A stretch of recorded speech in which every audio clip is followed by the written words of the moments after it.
diese Visionen sollen wir teilen, damit sie einen Sinn haben.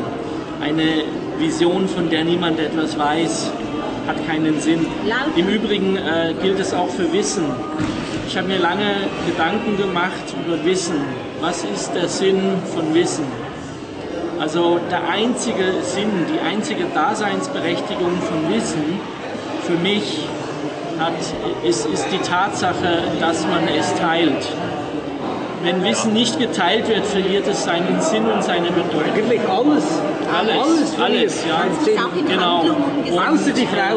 Und ich finde es eine ausgezeichnete Idee, die Visionen zusammenzutragen und auch auszuwerten. Aber es ist so, ich denke, es genügt nicht einfach nur die Visionen zu haben, sondern wir sollten unsere Visionen auch versuchen auszuarbeiten, damit wir sie in der Praxis auch wirklich umsetzen können. Das ist dann der nächste Schritt nach der Vision.